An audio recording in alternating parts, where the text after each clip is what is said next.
Hey guys, this is Lucid. I've got another turn for you for Bumble Rumble. We're playing Middle-Aged Atlantis.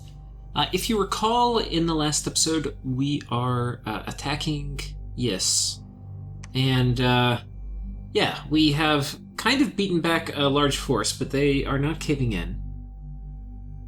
And we had been raiding them, but, yeah. We lost the dude in the last turn. We lost one of our thugs, which we knew would happen. And it's painful because we really had a ton of... We have too many gems invested in thugs that die too easily, is basically what it is. So, he's attacking me here. These druids that were running around, and this is my acid storm test, and I was really... Or acid storm trap, and I was really hoping that they wouldn't come here. Because I wanted his Yzian, his Movark Knights to come here and get lit up by foul vapors and by acid storm. Unfortunately, it's these jokers.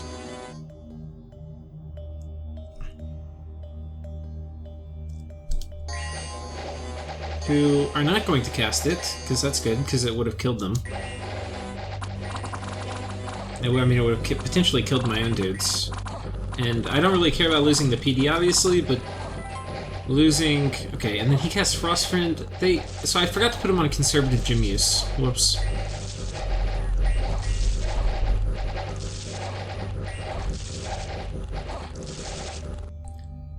So this is one of the reasons why Kirinu Druids are really hard to kill. So he's got a pretty sick little build, or a little bless. In addition, he is Temper-Fleshed and Iron-Skinned and Body Ethereal and Lucky. They are quite difficult to finish off. Okay, you can see we finally got him. But you can do some crazy last stands with these guys.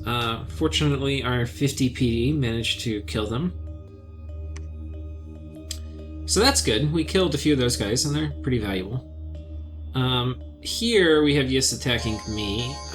We didn't go through the events, like the spells and all that stuff, because I tried to mind hunt these guys, but spoiler alert, we were unsuccessful. Who is this? This one's Elan, and this one's Akagi. Okay. That will be important later when we read mind hunt messages. Sorry, Province Defense. Yeah.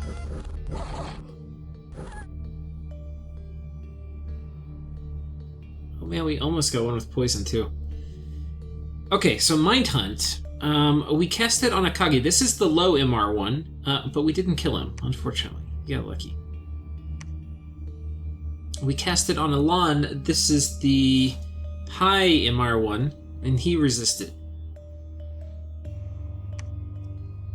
We spammed out a ton of gnome lore, because we realized there was a lot of land we had not searched for Earth, and we had Earth mages sitting around, and we cast a ton, and we didn't find anything. We found shit. Except, we found an Earthroot Tower. Which is just an Earthwind site. So was that worth it? No. How do you know it's not worth it? Well, the most simple calculus is that this took 3 gems, right? And I cast it 1, 2, 3, 4, 5, 6 times. So that's 6 times 3, that's 18. I got a 1 gem site from that. So that's going to pay itself off in 20 turns, which there's a good chance the game will be close to over by then. I mean, look, we're still going to do it, but kind of unlucky.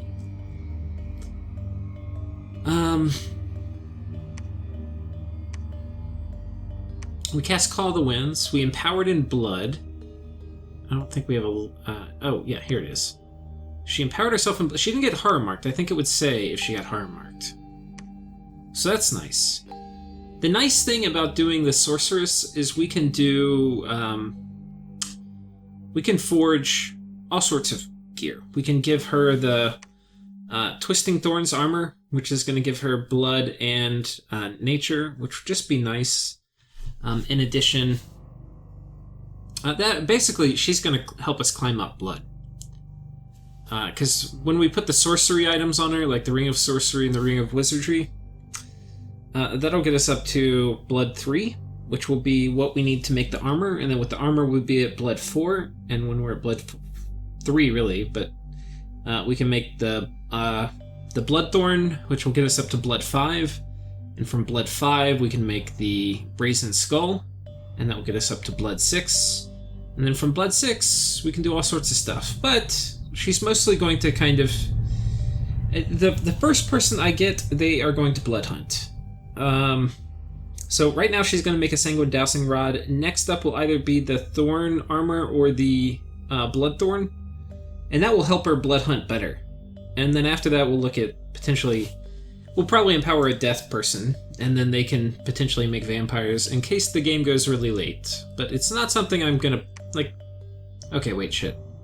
Yeah, we're going to empower a Death one so that later, we can get vampires. Getting vampires is not a priority for us. We are not going to become a blood superpower, and we have a bunch of things like alteration we need to research before we make any journey down blood.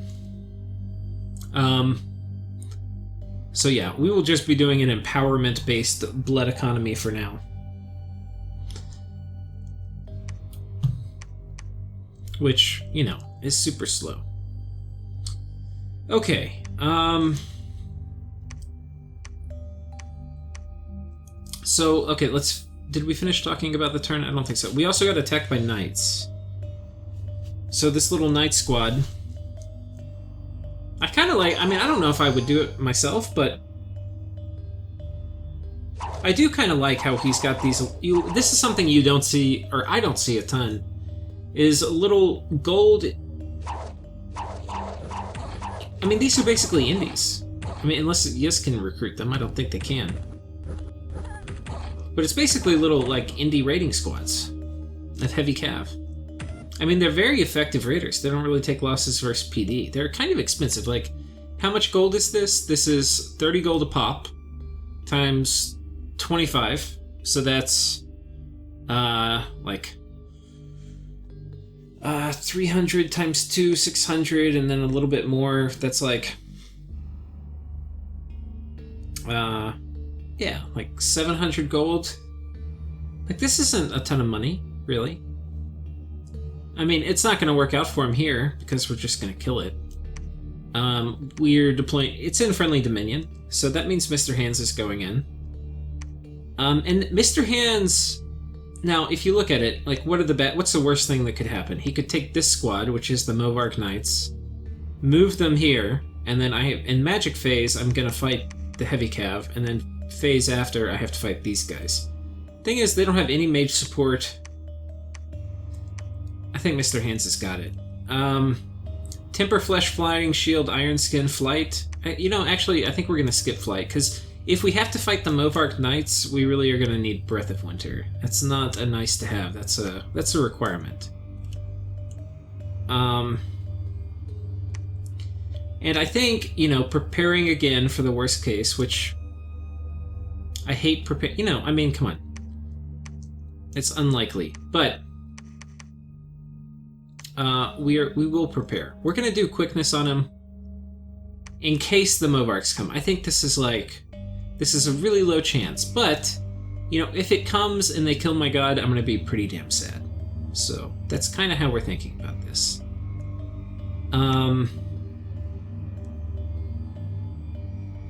Okay, so he's going to be in the middle and all the way in the back, and I believe Mr. Hands is in the middle all the way back +1. Yeah, okay, so they'll line up. So anyway, that will mean that Mr. Hands is going to have to fight these guys without a fluffer. He'll be doing Temper Flesh, Flying Shield, Iron Skin, Breath of Winter, Astral Shield, attack closest. Should be fine. I mean, he would kill these guys no matter what. Were they on attack closest? Like, just boom right off the gate? Yeah. Okay, so...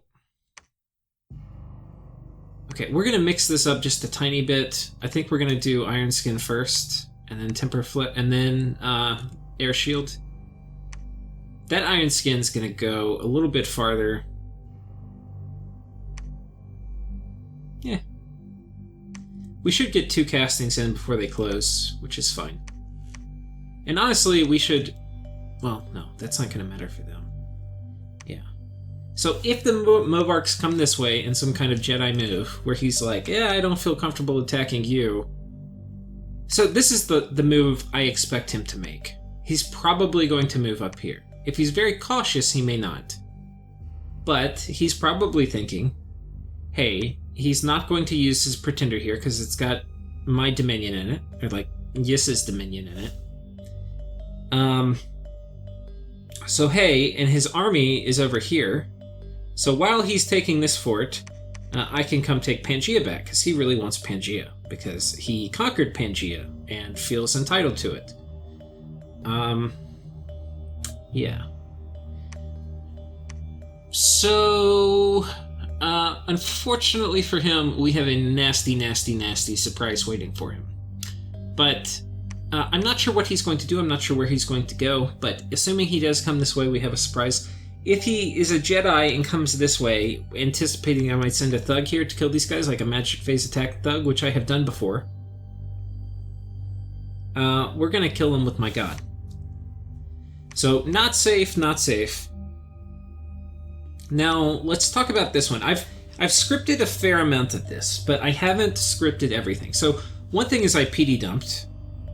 Okay, so this is how much PD I had there before, 6.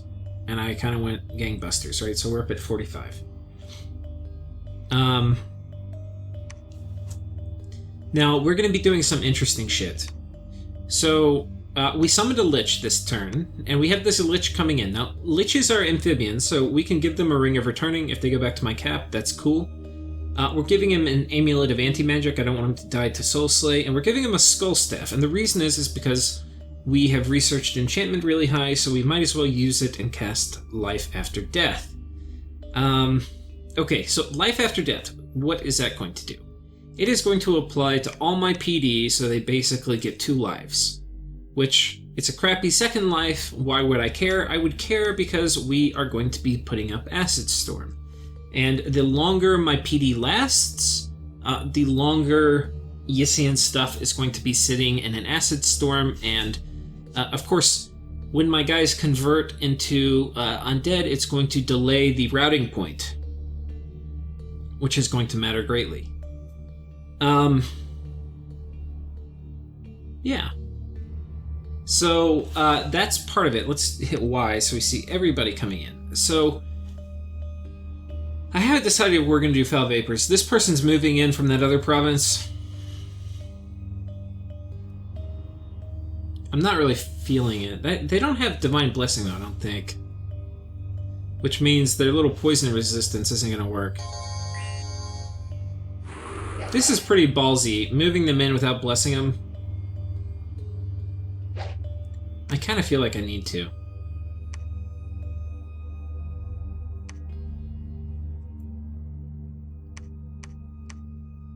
Well...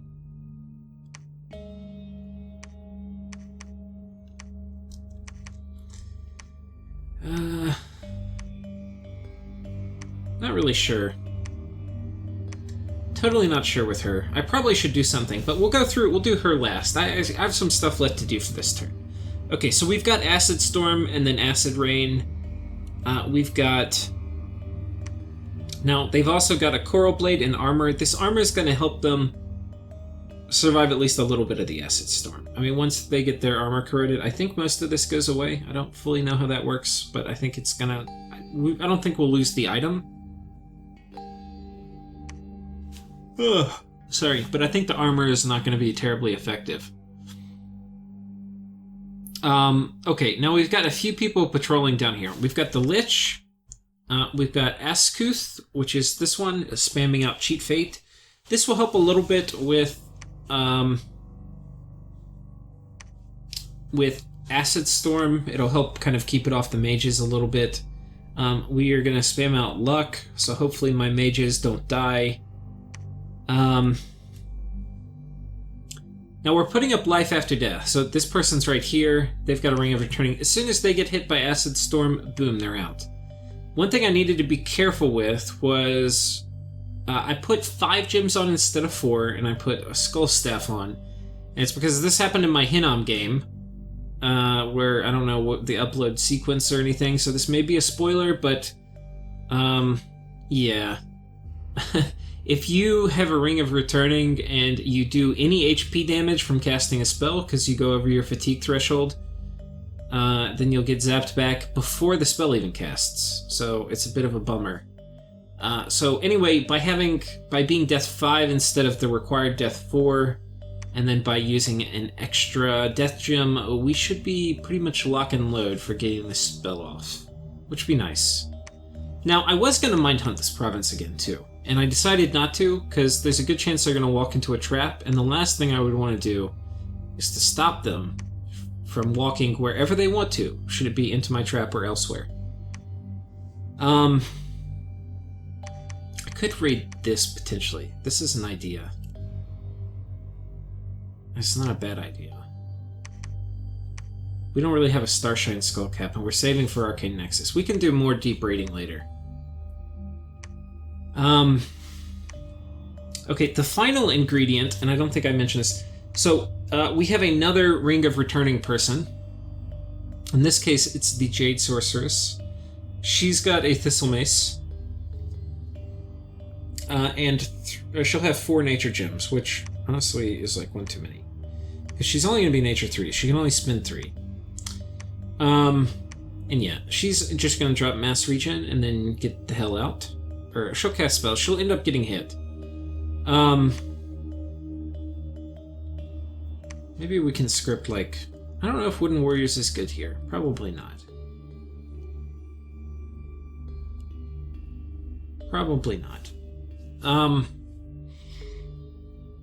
Mass Regen's gonna A, help me not get afflicted, like my mages who are there from Acid Storm, and B, it's going to make it where I'm pretty damn good at surviving Acid Storm. Would be nice to throw up something like Mass Protection, kind of, except it's Movark Knights, so... but anyway, I think this will work, and of course we have the Shambler Skin armor on her so that she can take a swim in our capital. We don't want to be drowning any people. So that's basically it. We've got Acid Storm, we've got Mass Regen, and we've got Life After Death in conjunction with a huge PD dump. Should be enough to kill these Movark Knights. The only thing I'm a little concerned about is... let's put you down here. I think we're going to move in patrol. You need to do some stuff. Move in patrol. So, I'm not sure what you're going to do, but...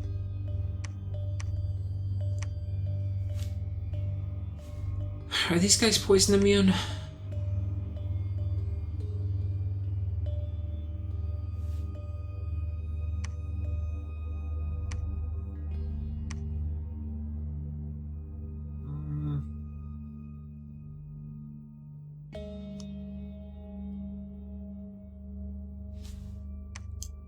I don't want to actually. She's not going to. Yeah, she's just going to move. Thing is, if she moves some patrols, it's a low HP human mage. They've got a Thistle Mace. There's a very good chance we lose the Thistle Mace. I don't want to do that. I don't think she's going to be the deciding factor whether I win or lose this fight. Now, one thing I can do... I do want to have enough bodyguards for my little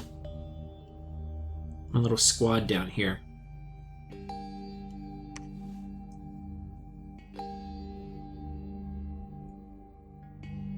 I think we're set.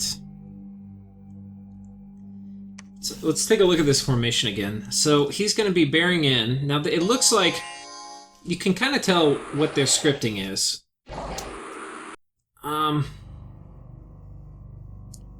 Looks like it's attack rear. Yeah, you can tell, because they didn't converge inwards, they ran to the back. Now, what that probably means... It means that this spot may not be super safe. That's basically what it means.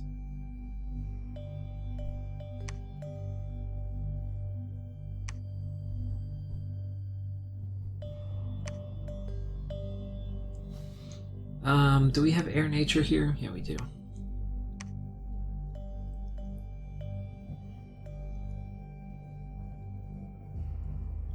Now the other option is we give her a few nature gems. And we have her right here.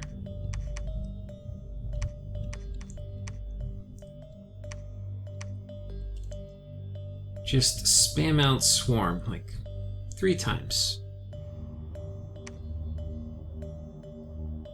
She'll do it each for 50 fatigue. We need to give her an extra gem so that she doesn't fatigue out, I think. Maybe an extra 2 gems.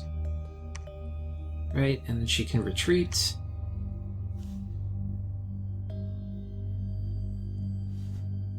I wish it would show you the formation of these guys. We can...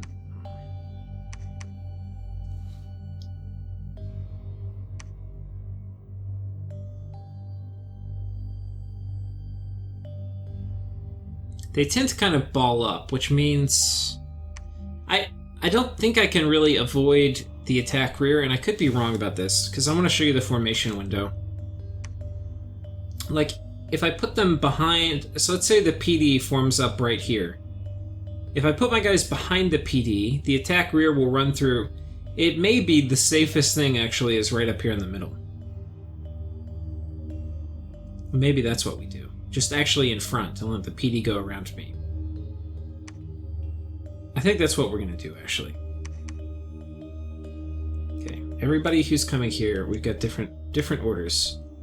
Right, we're going there. And there. Actually, I think we're going to make like a straight line. Because I don't want to make a wall that my PD has trouble getting around. I definitely want them to get around me.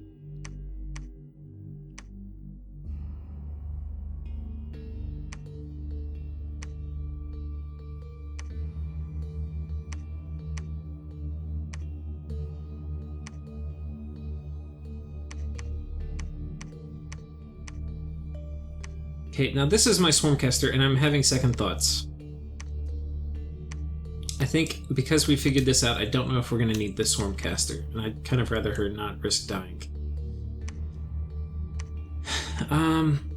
Okay, and we've used all of our Rings of Returning. Let's kind of organize our inventory a little.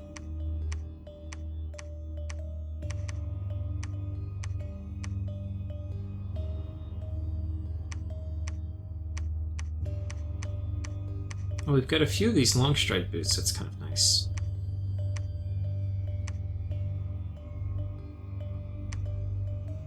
Got most of my boosters deployed. Okay, and I think that's gonna work. Like this, she's gonna hang tight. I was thinking for a while about having her do Iron Warriors on people, but I figured it would probably get my trees, which, you know, it's not bad, but she's also pretty damn useful in terms of cross paths. I don't really want her to die. So I think she's just going to hang tight for the time being.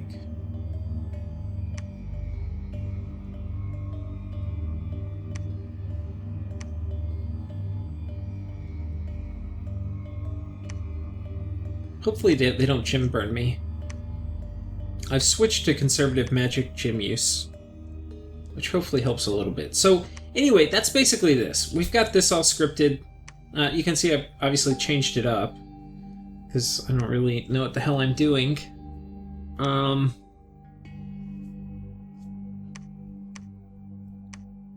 I think I might have done this afterwards, like after I recorded.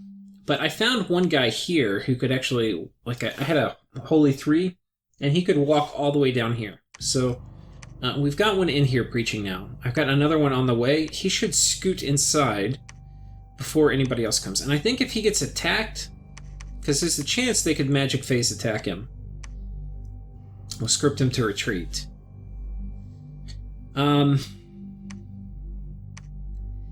So that's that. Now, the Carnu Druids who are running around, they're gone. So we're going to be sending in our Lich as a raider. And he's got rainbow armor, which is really, really good on Liches.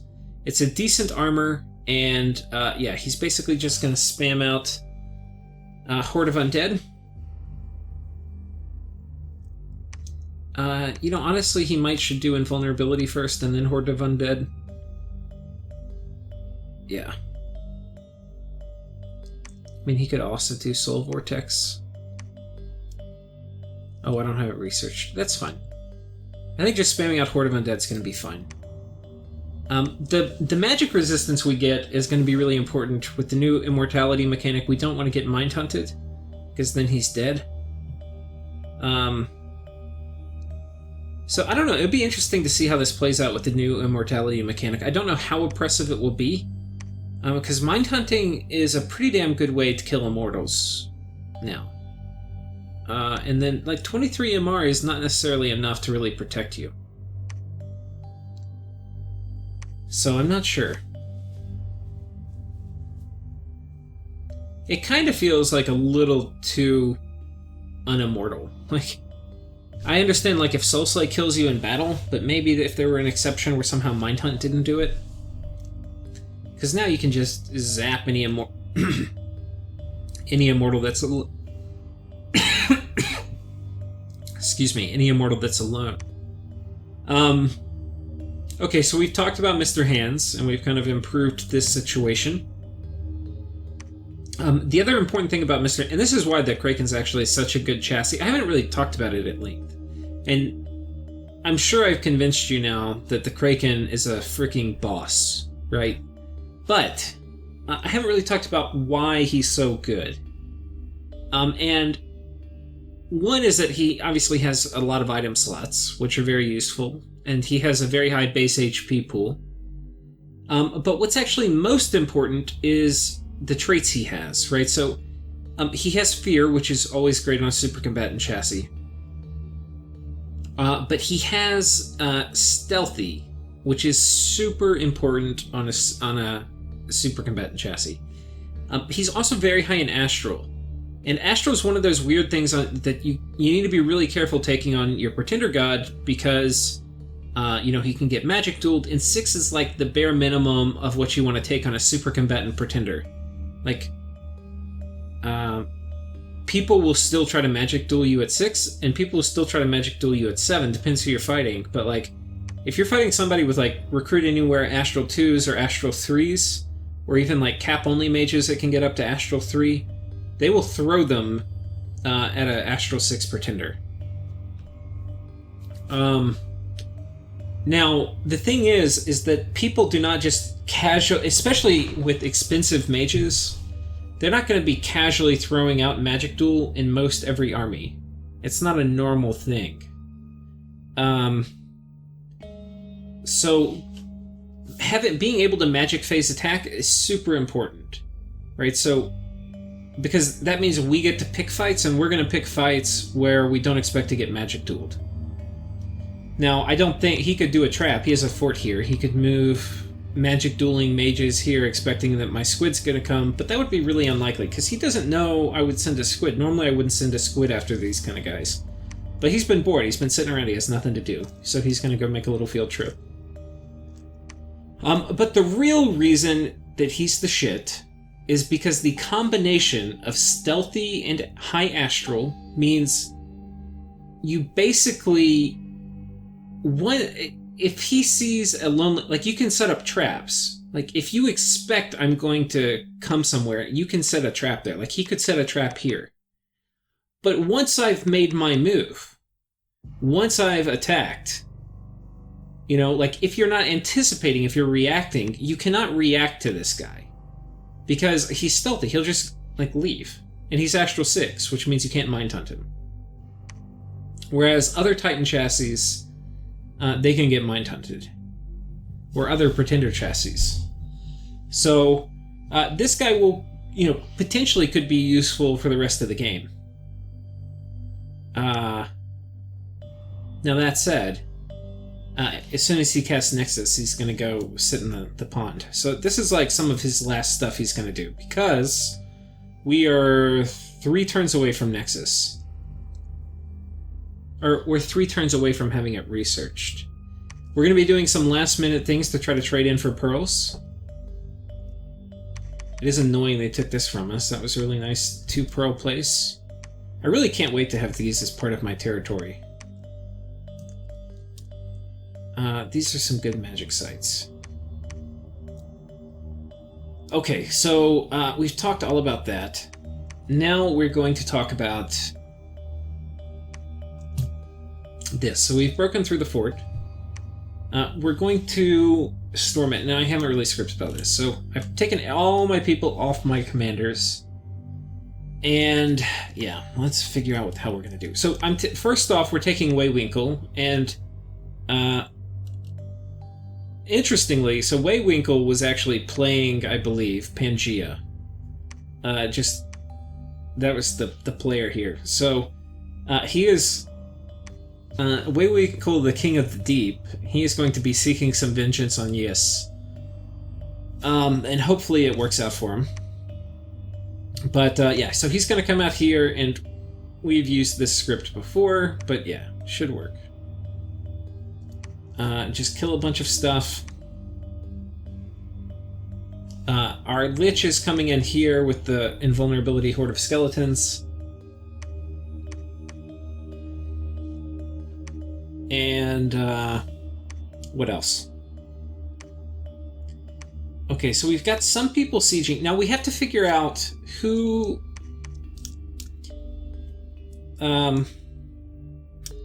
Okay, so how are we going to break this castle? So, do we know what's inside? That's a good question. I'm not sure, actually. It's turn 59. Let's go back and check turn 57, I think, which was the turn I moved on it. Whoops. I'm not playing Hinnom.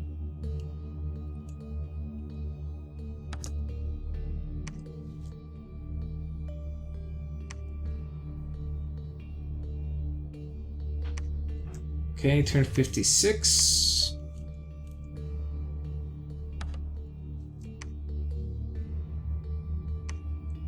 Okay, what do we think he has in here? 8 druids.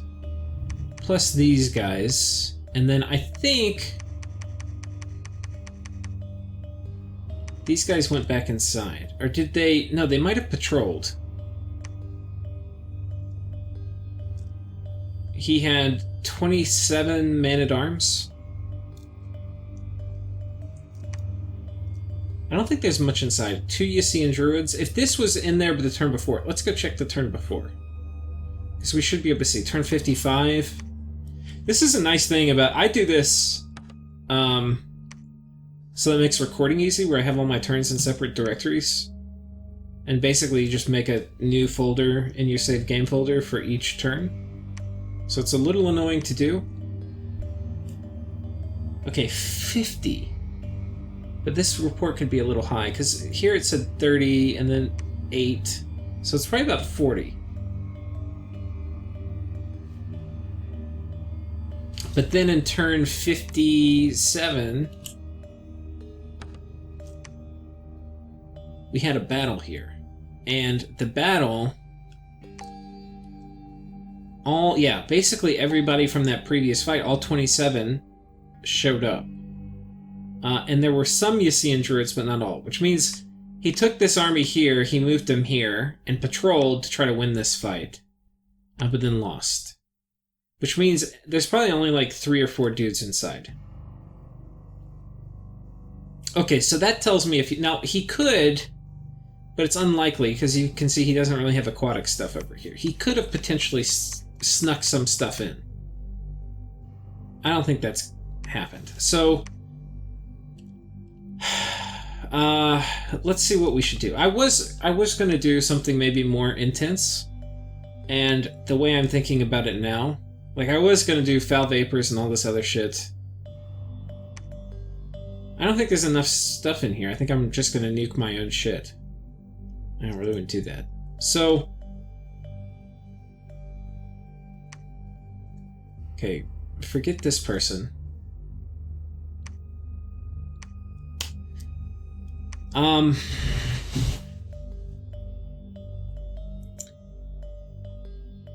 I think I'm okay. I think we're actually just going to send the troops.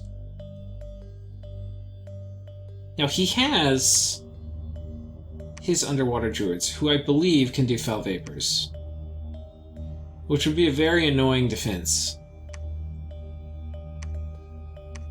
Yeah, these guys can do foul vapors, so we gotta be a little careful. So I think what we're going to do is we're gonna prepare for foul vapors.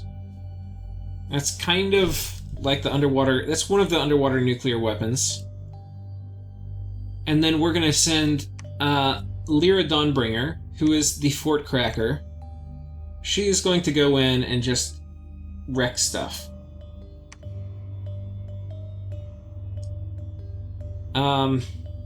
She's taken now like 2 forts for me. So she's going to be on this...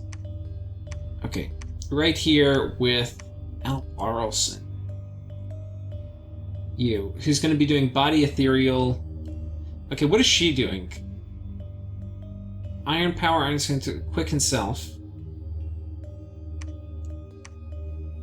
I do luck. It's fine.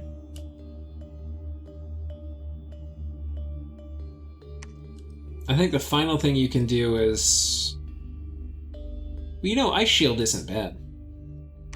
Maybe Protective Force?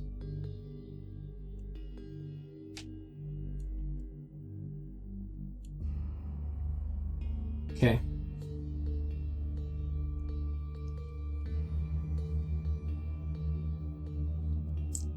So she'll go to the back, going after mages. The main squad... So I think we're going to put up Shark Attack, summon some water elementals.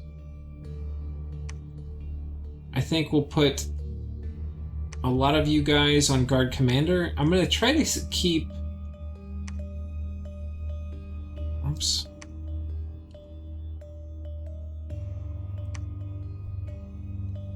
I'm going to try to keep the Mother Guard alive. So they'll be primarily on Guard Commander.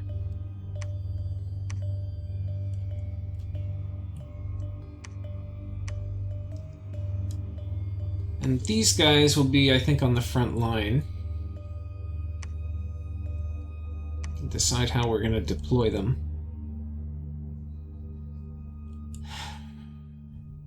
Now, I don't think he's going to have a lot of Astral Mages.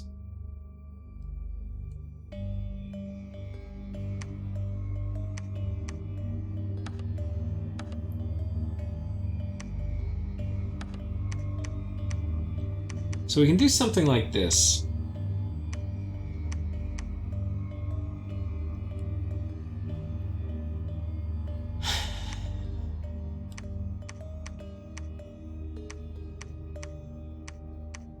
Maybe we'll shift these guys up a little bit.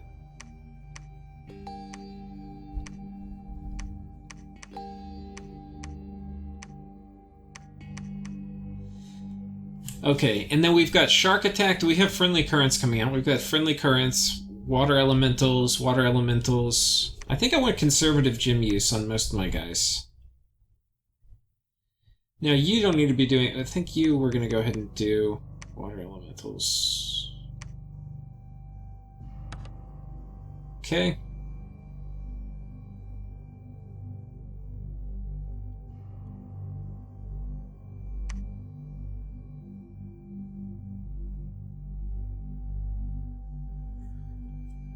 I think you're going to continue sieging. This person can't really do anything because they're only Nature 1. I don't really want him to cast Swarm. But I think you are going to take care of Foul Vapors. In case he does that, we'll just do Poison Ward here.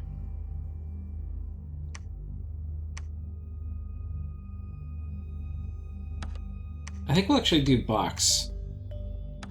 I'm more worried. I mean, like, how am I going to lose? I'm not going to lose from having my guys in a box. I'm going to lose from getting hit by Foul Vapors.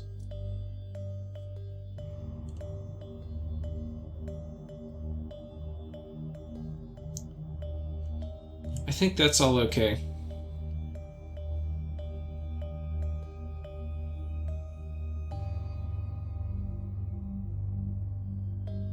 Got a few guys sitting here on top.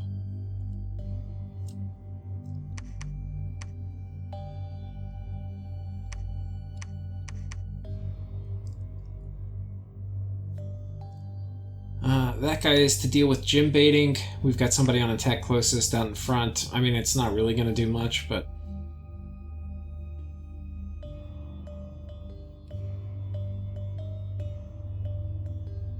Now, okay, I don't actually think he's going to Foul Vapors, but you have to He's probably got a couple mage... I mean, it would be a good call, actually. But I don't think he will. But we'll see. So far... So far, the CS hasn't used a ton of spells. He has a good bless, and he's got some decent troops and some decent rating, and some decent items. But I haven't seen a lot of spell use. So we'll see. I mean, he has some of the things, like the evocation type stuff, but I haven't seen a lot of buffs, battlefield wipes yet. So it's always hard anticipating when they start doing something. But I don't anticipate it, but I'm going to prepare for it. And that is what I call shadow boxing. Because I'm kind of playing against myself here. But always good to assume that the other player is going to, you know, act semi-optimally.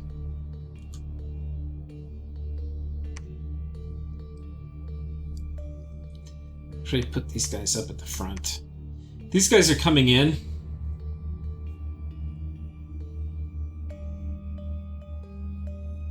Okay, I think there's like a very good chance we take this.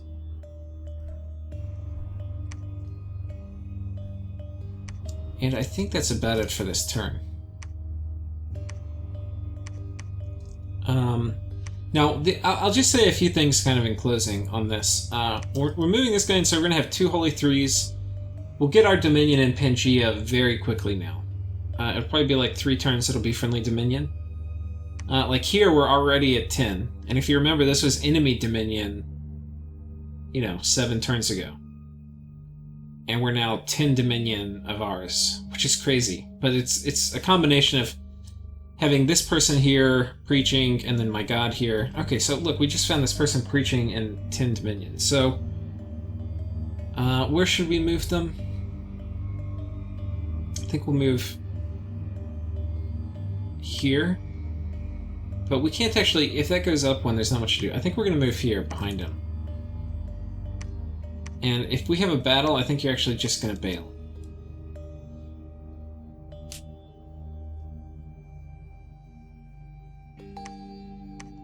Or we could go here. Yeah, I think we're going to go here, actually.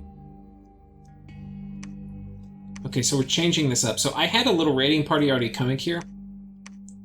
But now we're going to switch who the leader is. And we're going to do Divine Blessing and then Sermon of Courage.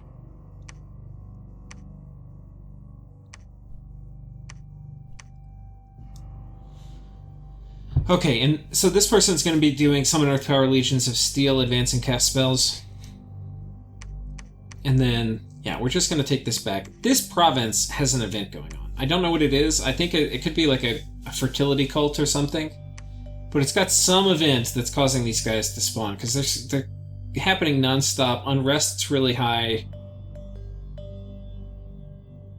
Anyway, we'll take it for ourselves right now, but there's going to be more. You basically just have to patrol it down. We could call the Winded. I might do that next turn. We can just do like this. Call the winds, boom, we get some remote patrollers. You know, we should actually keep casting Auspex. Let's cast it on that swamp.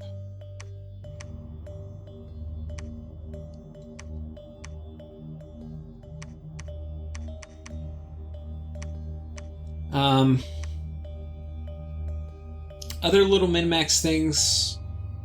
Dominion strength is 6 here, means we can't get it up any higher. We're preaching even though we can't, really. But this is finishing in 2 turns, so next turn I'll go ahead and build a temple. I'm hardly recruiting anything now. I mean, like, I've got some production going over here, but, you know, like, okay, that's still going. I think everything is still shut down on this side of the map. That's shut down. Yeah, everything went into this PD dump. I mean, this was a ton of money to put in. But, where you don't have armies, you can have PD. Thing is, once we take this, and we stock back up, that's another thing to think about. Like, how do I want to kit these guys out for going further underwater? Ideally, I'd be giving him Cthulhu's Staff, which is this item here. But I'm going to be needing pearls, so we're not going to make it. I wasn't really pleased with how the graphic came out on this one. I like reworked the graphic like 3 or 4 times, but it's not as cool as my other ones. Like, where's some? You know, like that's pretty clutch. I really liked how that came out. It's really hard to get the... You can have a cool image, but then how it dithers into the default background is actually really tricky. You actually have to like... You take like a good average of what this color is, like where my mouse is, and you have to set that as the background, or at least this is how I figured out how to do it. And then you like smooth it, you dither it for these edge pixels into that, and then you delete everything, or you set as transparency everything else. Like, so you have like this one pixel on the edge that's like smoothed into the background color. If you don't do that right, you get like a white fringe around it or a black fringe. But there's that, and then there's like the... When you scale it down to get it like pixel size, like the right number of pixels, sometimes it messes up.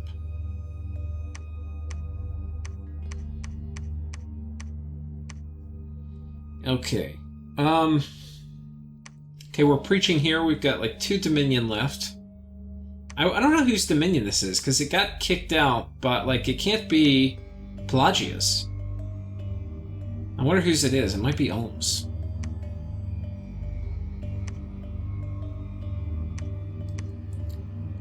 But you can see we're preaching our little hearts away. And let's take a quick tour. We've got people preaching here and here and here. I mean, guys, we're doing a hardcore preaching. We're going to come and preach that.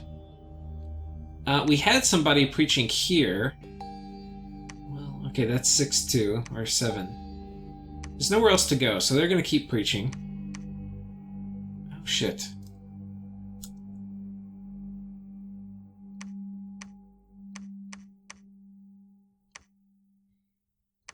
Okay, we need to do some Dominion maintenance over here. I think we're going to have to cancel recruiting one of our mages.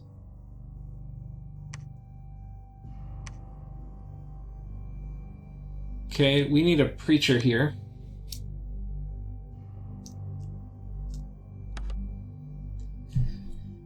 Because as you can see, we're having some Dominion failure here. Like, this is only 4, and the thing is, once it starts getting low, it gets really low fast. So, we don't want to lose this war over here. So we need to get this up to 6 or 7. We need to get this up to 7, we need to get this up to 6.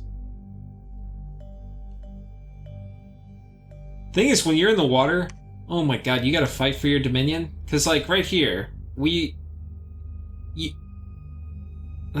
water, there's a few things that contribute to making Dominion hard in water. One is you have much lower connectivity to inside water. Like, each province you see, I only have like at most 3 neighboring water provinces. Right, so 3. Now this one has 4, but that's like an exception. This is a capital. I don't know if my capital might have 4. No, my capital has 3. Right, so you have very low connectivity to water provinces, but you have very high connectivity to land provinces. Like this one is 1, 2, 3, 4, 5. Like, so this is 5 to land. Right, same thing here, right? 1, 2, 3, 4, 5 to land. Right? This one is only 2 to land and 3 to water. But many of them are higher connectivity to land, like 1, 2, 3, 4.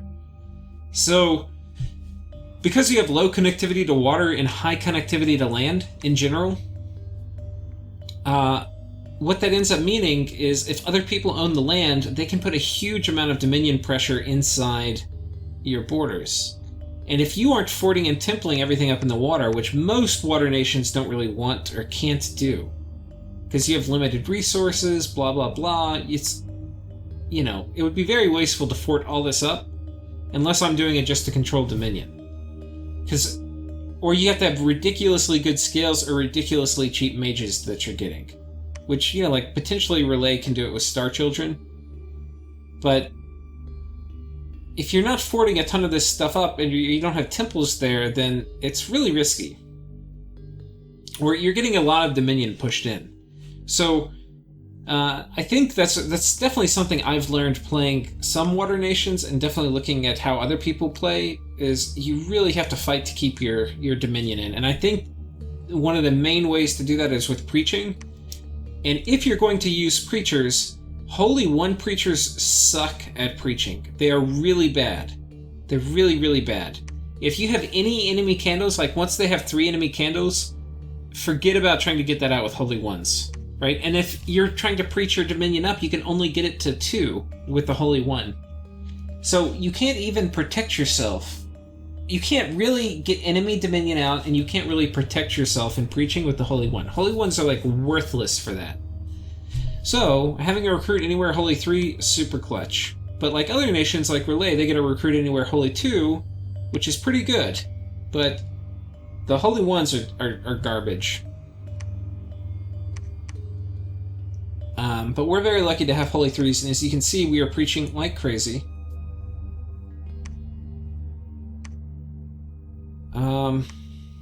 Yeah, once this goes up, we'll probably get 1 person here, 1 person here, 1 person here as we preach. But if you look at our Dominion, I bet you it's going crazy. Look at that.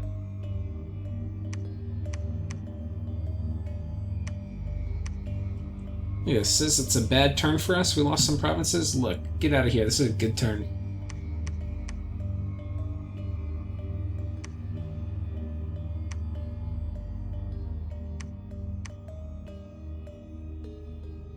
Now, one thing we're very vulnerable to right here, and it hasn't come out yet, but it could come out, is Mind Hunt.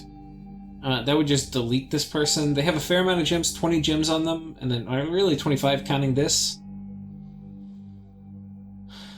That would be unfortunate, and then they could just kill my PD, which would be very unfortunate.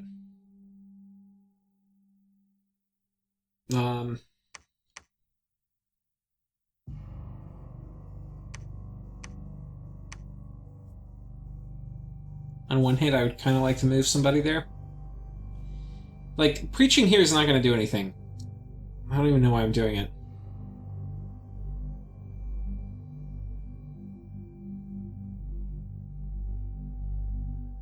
I think this guy can maybe remove 4 candles.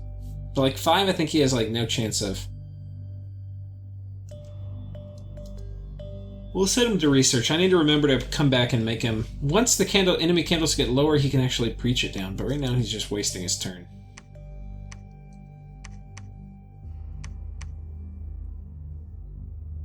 Would be good to get a preacher over here, too. Do I have... Guys, we're getting so many preachers. I knew I was going to get a lot of Coral Queens. I had no idea how many I was going to get.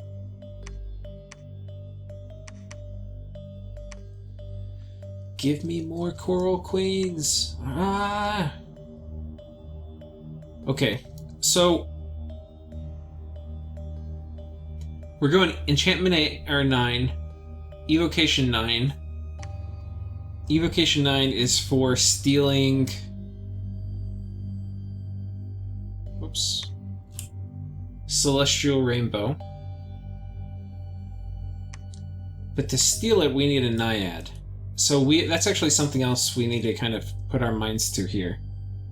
We need to get one of these guys.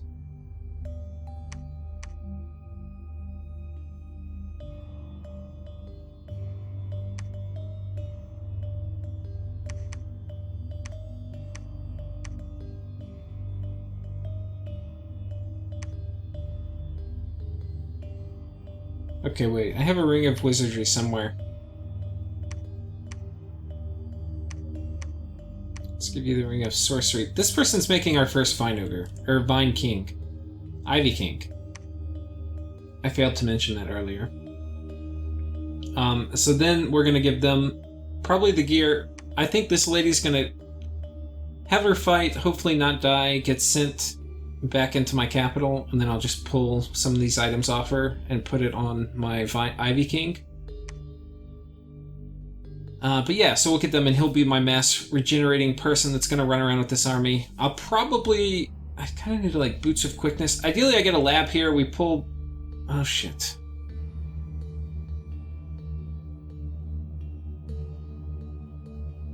I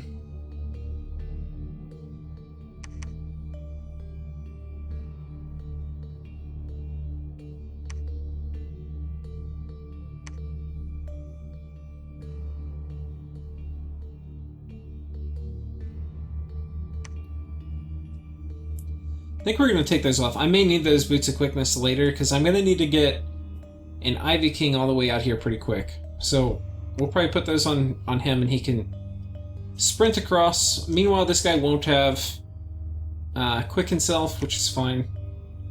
Means he'll fatigue out more slowly.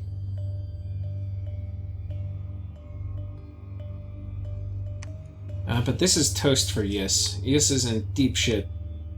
Be really nice to get this too. It's going to spread Dominion, which is something I care about a ton. It's going to give me a +1 luck, which doesn't matter, but 2 pearls, which is huge. And then 1 pearl here, and then 1 water gem here. So that's going to be 4 gems. And then once I build a temple in here, which I'll do next turn, that's going to be 3 more temple checks. So that's kind of huge. And then honestly, having a temple here, getting it up to Dominion Strength 10, like look how weak Ulm's Dominion is all up in here. And I assume this is Ulm's. It may not even, this might be Yis's Dominion.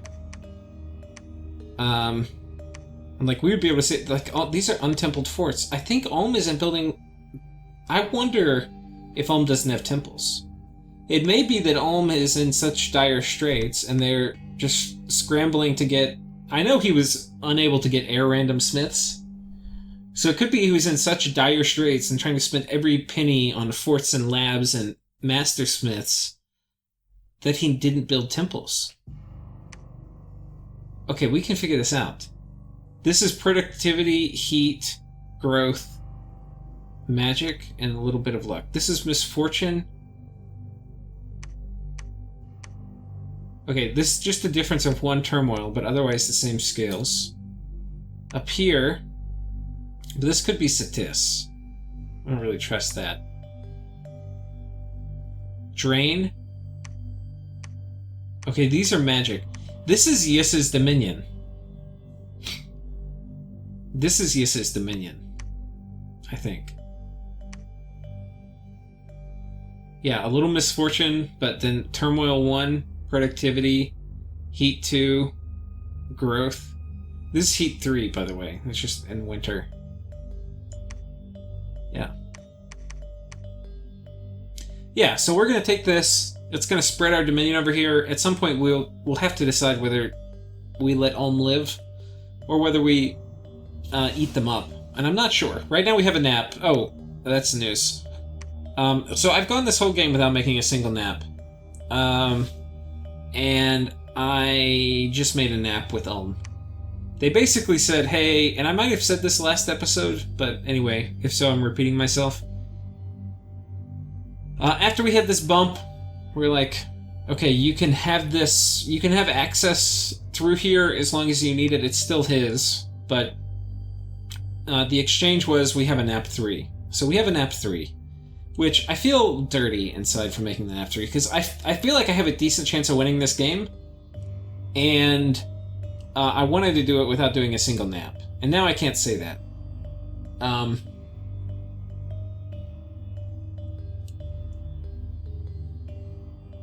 Anyway, it's too bad.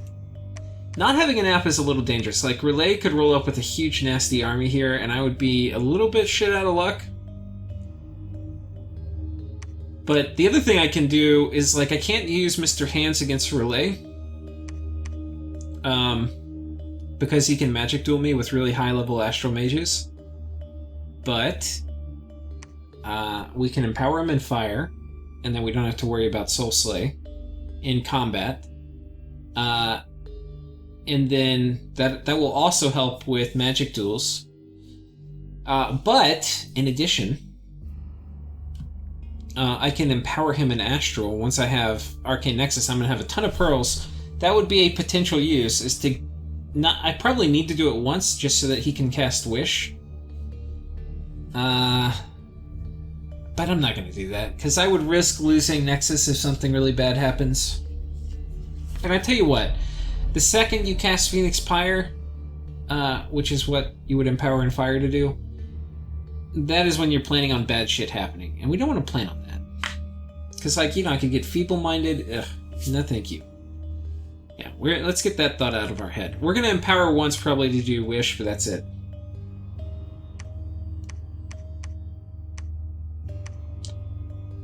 I think we're about set.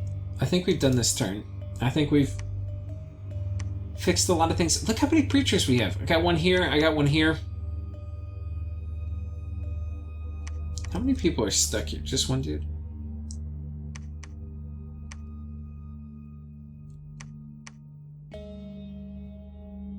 Oh, I lied too. Last turn I said we were doing our last round of Lightless Lantern Forging. But we're making more. We're making more. I've got hammer turns available. Is this guy doing it? I don't know if I want to do it without a hammer, though. We're only doing it with hammers, right? We're only doing safe lantern forging. I don't want anybody having unsafe lantern forging. Okay, it appears everybody's pretty safe. Other minor detail, we're moving this guy up here. I want to start getting, especially in all my important land provinces, having at least one fire-water crosspath dude. And we're also moving up another big goon squad here, but potentially this will be another Acid Storm group. I think I'm going to be pretty careful, though, with Acid Storm groups and try to have them partnered with an Ivy King, which it'll be a couple turns till we can get one out to this group, but we'll just kind of run through here and take all this stuff. We may come in... Okay, we'll close out the episode by just looking around the map. Relay apparently is wrecking Fascia. I don't know if Fascia's lost their cap, but I think it's not looking good. And I think Relay is in good hands. I think that the sub we got is probably a little more experienced than the original player, but I'm not sure. But that's kind of troubling. I would have rather had Fascia win.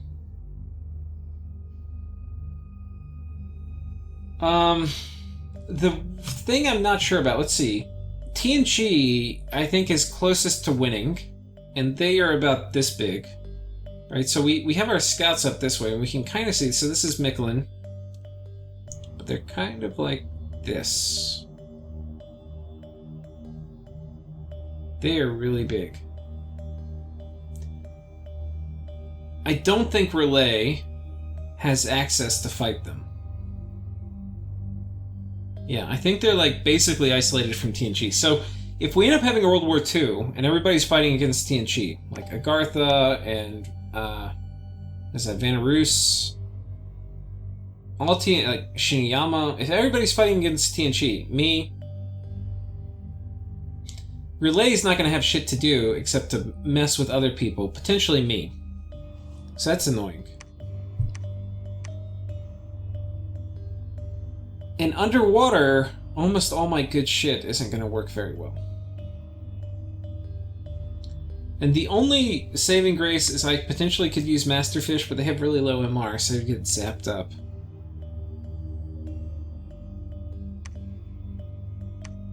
I could potentially just do like a really, really strong Vengeful Waters too, and that would do a pretty good job to keep him from rolling up with big communions into my lands. I'm not sure. I don't really want to fight Relay. I could have fought... There was like a sweet spot where I could have fought them. Where their research was kind of crap and mine wasn't. And I've kind of missed that sweet spot. Because now it's gonna be Assassin Hell and other things. And I have the tools to deal with Assassin Hell. But God, I don't want to. God, I don't want to. This is going to be a second timing where I have Mass Regen and Shark Attack and Army of Gold. Or Army of Lead. And if I take a big Doom stack and roll that straight into them, And maybe I put up Astral Tempest too, with the Golem. That's like another sweet spot where I could potentially wreck them. But, yeah, maybe I use like an Ivy King doing mass regen and then also dropping like Relief. And if I do Relief and Rigor Mortis and all that other shit, Astral Tempest, Regen, Army of Lead. Oh, I could probably do it, but he can do almost all the same stuff. It wouldn't be pretty. Ideally, I think we don't fight.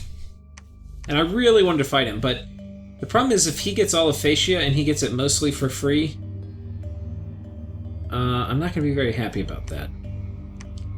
The other thing we can do potentially, so there's a fort here. If we get this, which is the stuff Fascia would have gotten, we'll be in better shape.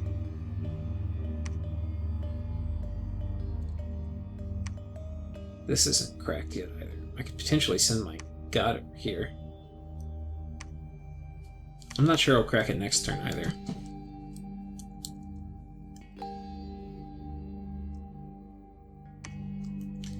Alright guys, I think that's it. I'm going to try to do some diplomacy where I trade some of my, probably my Earth Gems, and then maybe some of my Air Gems.